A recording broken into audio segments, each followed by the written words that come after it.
Hello dear friends, students and parents. Welcome to our YouTube channel Study Hour. Today's topic is Class IX Science Chapter 5, the fundamental unit of life. That is the part 1. The content of this part 1 is what are living organisms made up of? Cell, types of cell, what is a cell made up of? Plasma membrane, cell wall, nucleus, cytoplasm.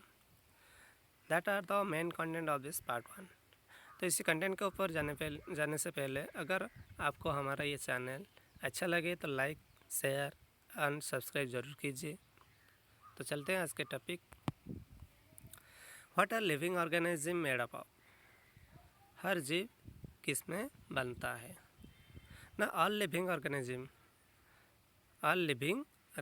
हर जीव are made up of किस में बनता है ना? Made up of cell, कोश में बनता है। उसी का स्मॉलेस्ट यूनिट को कोश कहते हैं और सेल कहते हैं। What is a cell?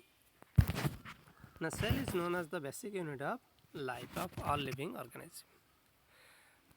पहले ही मैंने पढ़ाया था कि सेल क्या होता है ना? The smallest unit of life. तो इसी स्मॉलेस्ट यूनिट को बेसिक यूनिट ऑफ लाइफ में भी कहते हैं। मतलब उसी सेल को लेकर ही एक जीव बनता है। सेल से सेल ऑर्गेनेल्स सेल से ऑर्गन सिस्टम, जीव, तो टोटल बॉडी बनता है। तो इसीलिए सेल को हम क्या कहते हैं ना? बेसिक यूनिट ऑफ लाइफ कहते हैं। Cell was first discovered by the Robert Hooke in 1665। इसी सेल को किसने डिस्कवर किया था ना? एक साइंटिस्ट थे जो रॉबर्ट हुक इन 1665 को डिस्कवर किया था एक प्रिमिटिव माइक्रोस्कोप में, जो अच्छी तरह से बना ही नहीं था क्योंकि वो 1665 का ज़माना था। तो उसी समय में रॉबर्ट हुक ने ओनियन के पील को लेके उसी माइक्रोस्कोप में परीक्षण किया था और उसी से ही सेल को डिस्कवर किया था। According to number of cells organism are 2 types. Cell के हिसाब से देखें तो नंबर से तो organism are 2 types. One is the unicellular, another is the multicellular. ठीक है, तो ये यूनिसेलुलर मल्टीसेलुलर क्या होता है ना? Unicellular organism the organism which body is made up of a single cell. याद रखिए, ए सिंगल सेल। जो जीव का शरीर सिर्फ एक ही कोश में बनता है उससे हम यूनिसेलुलर ऑर्गेनिज्म कहते हैं या एक कोशी जीव कहते हैं, जिसका एग्जाम्पल है amoeba, paramecium etcetera. Some bacteria भी यहाँ पर इंक्लूड होते हैं। उसके बाद आता है multicellular organism the organism which body is made up of more than one cell. यहाँ देखिए, मोर देन वन सेल, एक ही सेल में बनता है तो इसे यूनिसेलुलर ऑर्गेनिज्म कहते हैं। उसी तरह जो जीव का शरीर एक से ज़्यादा सेल में बनता है उसे हम मल्टी सेलुलर ऑर्गेनिज्म कहते हैं, जैसे कि human beings, cows, tigers etcetera. ये सब मल्टी सेलुलर ऑर्गेनिज्म होते हैं क्योंकि उनका शरीर एक से ज़्यादा कोश में बनता है। यहाँ पर कुछ दिया है पिक्चर, देखिए, ये सब है ह्यूमन बींग। मनुष्य के शरीर में different types of cells. One is the nerve cell,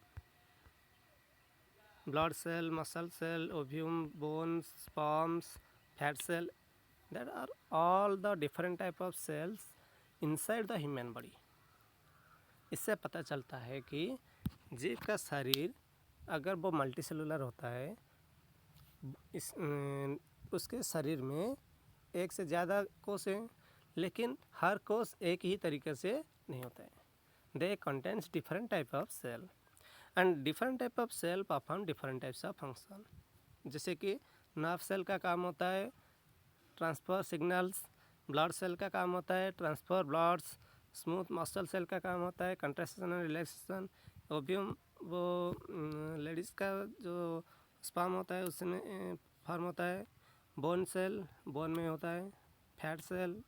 तो ये वाला है different type of cells present in human body and they perform different type of functions. उसके बाद आता है what a cell made up of. जो सेल में के बारे में हमने पढ़ा है वो किस में बनता है और उसमें क्या क्या चीज़ होते हैं। नहीं, cell is made up of different type of cell organelle. A cell is made up of different type of cell organelle, अर्थात सेल में कुछ ऑर्गेनेल्स हैं जिसको लेकर सेल बनता है, जैसे कि वो plasma membrane, cell wall, nucleus, cytoplasm etcetera, और भी चीज़ें हैं, लेकिन हमने हमारे बुक में जो है उसी को ही मैंने मेंशन किया है यहाँ पर। First one is the plasma membrane. Plasma membrane क्या है ना? The outer covering wall of the animal cell is called plasma membrane और सेल मेम्ब्रेन। प्लाज्मा मेम्ब्रेन को हम सेल मेम्ब्रेन भी कहते हैं। ये वाला है सेल के, एनिमल सेल के आउटर पार्ट और आउटर वॉल, उसको हम परमेबल मेम्ब्रेन भी कहते हैं। इसी प्लाज्मा मेम्ब्रेन को हम permeable membrane of the cell कहते हैं, क्योंकि it allows all the permeable substance to in और out of the cell. Cell के अंदर और सेल के बाहर कुछ permeable definite substance are goes inside and outside the cell. That's why plasma membrane is called the permeable substance. It provides the shape of the cell. इस cell को एक particular shape provide करता है, इसलिए animal cell का shape circular होता है और प्लांट सेल का शेप रेक्टेंगुलर होता है। उसके बाद आता है cell wall. The outer covering part of plant cell is called cell wall. वो वाला था एनिमल सेल का आउटर वॉल को सेल मेम्ब्रेन और प्लाज्मा मेम्ब्रेन कहते हैं, और प्लांट सेल के आउटर वॉल को सेल वॉल कहते हैं। It is made up of cellulose. ये किस में बनता है और कंपोस्ट क्या होता है इसमें ना? सेलुलोज। तो सेलुलोज जहाँ पर होता है वो थोड़ा सा टफ एंड रिजिड होता है, मतलब थोड़ा सा हार्ड, इसीलिए प्लांट को टच करने से हम वो हार्ड लगता है। Cell wall placed over cell membrane. Cell wall cell membrane के ऊपर ही रहता है। सेल वॉल और सेल मेम्ब्रेन दोनों ही प्लांट सेल में है, लेकिन आउटर वॉल सेल वॉल है, उसके बीच उसके अंदर सेल मेम्ब्रेन होता है। न्यूक्लियस, ये वाला है nucleus. Nucleus is the central part of the cell.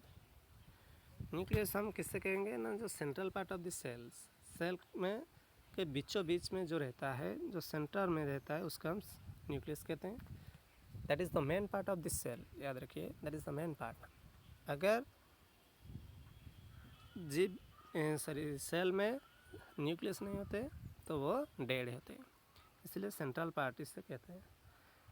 The layer tool double layer covering. इसी न्यूक्लियस का डबल लेयर, जो आउटर वॉल होता है इस न्यूक्लियस का, वो डबल लेयर होता है। Nucleus contents chromosome. न्यूक्लियस किस में बनता है ना? क्रोमोसोम को लेके बनता है। क्रोमोसोम जिसका शेप है रॉड शेप्ड, ऐसे गार लगा के वो सेल के अंदर रहता है। Chromosome are composed of DNA and protein. वो क्रोमोसोम किससे बनता है ना? डीएनए और प्रोटीन को मिलाकर क्रोमोसोम बनता है, और उसी डीएनए जो functional segment of DNA is called gene. इसी डीएनए के अंदर डीएनए का जो काम होता है वो फंक्शनल यूनिट, उसे हम जीन कहते हैं, जिसका मेन काम होता है transfer the character of parents to their offspring. जो एक पीढ़ी से दूसरी पीढ़ी को कैरेक्टर ट्रांसफ़र करता है, इसीलिए nucleus is the main part of the cell, इसलिए कहा जाता है। यहाँ पर कुछ जो पिक्चर दिया है, यहाँ पर देखिए थोड़ा सा, यहाँ पर जो दिया है न्यूक्लियर, यहाँ पर है न्यूक्लियस, न्यूक्लियस के बीचों बीच में न्यूक्लियर रहता है। ये वाला प्लाज्मा मेम्ब्रेन, प्लाज्मा मेम्ब्रेन के ऊपर cell wall.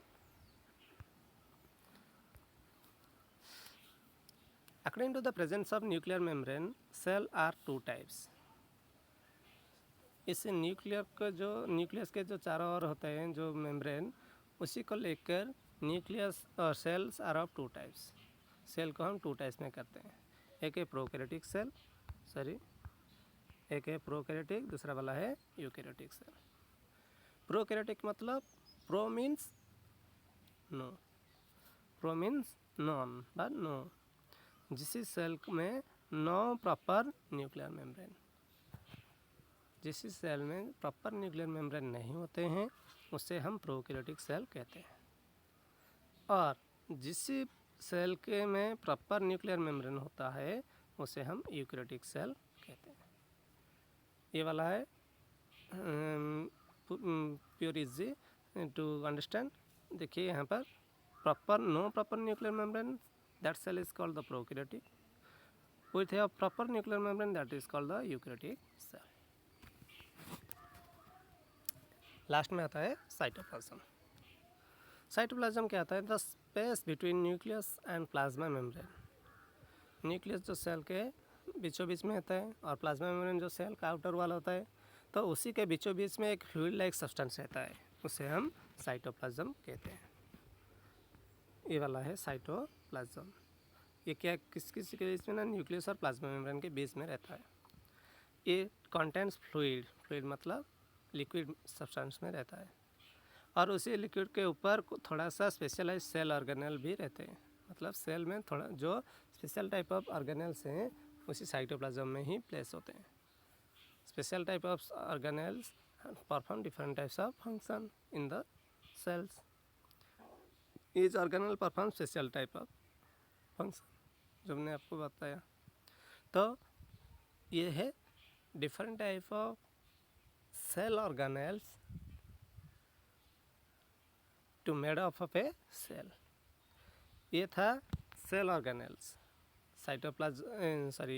Plasma membrane, nucleus, cell wall और साइटोप्लाज्म। तो ये था आज का टॉपिक।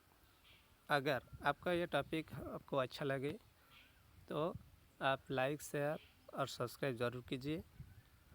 तो thank you to all of you.